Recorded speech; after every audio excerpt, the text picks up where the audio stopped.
Bismillahirrahmanirrahim, teman-teman sekalian yang dirahmati Allah.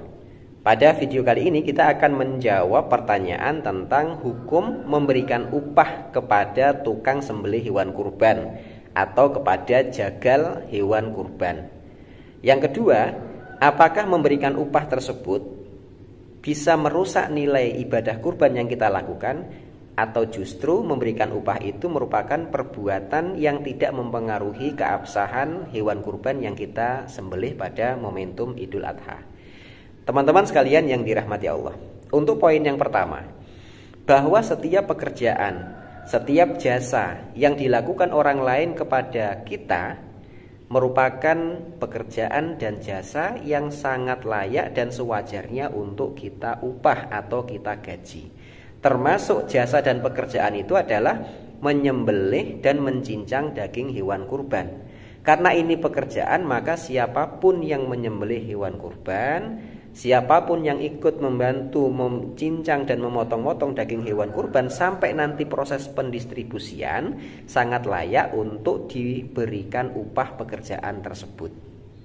Artinya kita sebagai pemilik kurban boleh atau bahkan wajib memberikan upah kepada pekerja tersebut. Kemudian poin yang kedua, apakah memberikan upah kepada tukang jagal atau tukang sembelih hewan kurban mempengaruhi keabsahan hewan kurban atau tidak? Jawabannya bisa iya, bisa tidak. Tergantung dari apa yang kita berikan upah kepada mereka.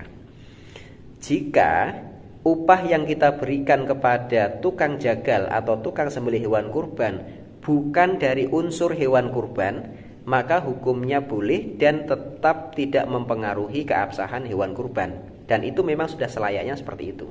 Misalkan tadi saya punya seekor hewan kurban berupa kambing. Saya tidak bisa menyembelih hewan kurban.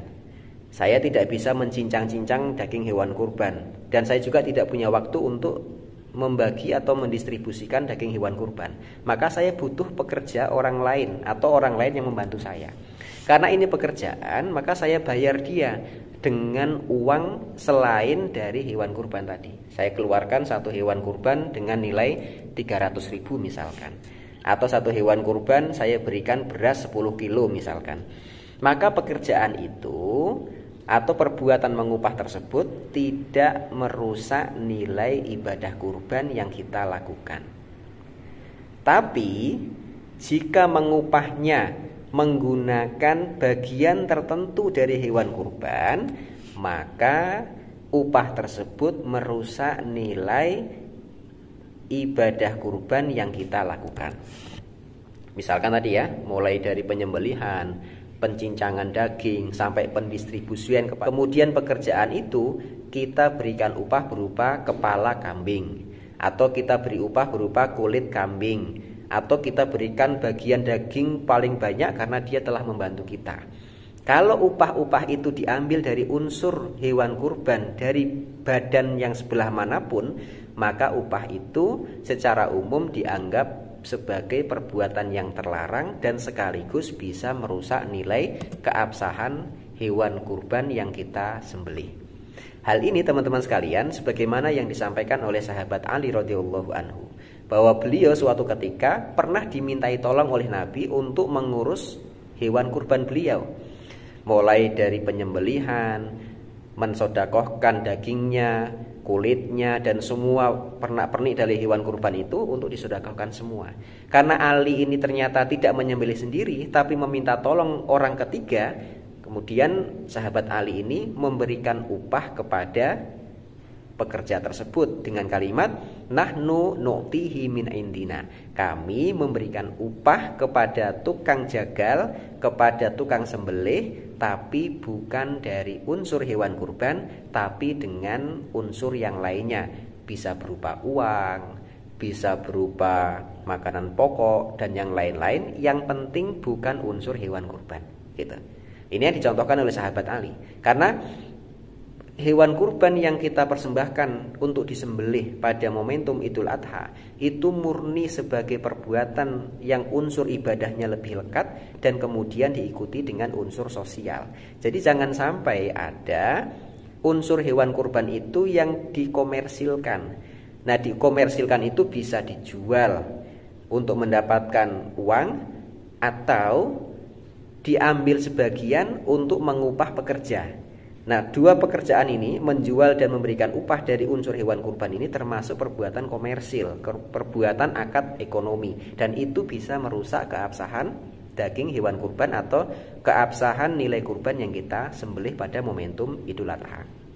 Nah, bagaimana solusinya? Karena beberapa keadaan sering kita lihat di masyarakat ya. Jadi orang yang ikut masuk dalam kepanitiaan kurban biasanya mendapatkan daging lebih banyak dengan alasan dia bekerja.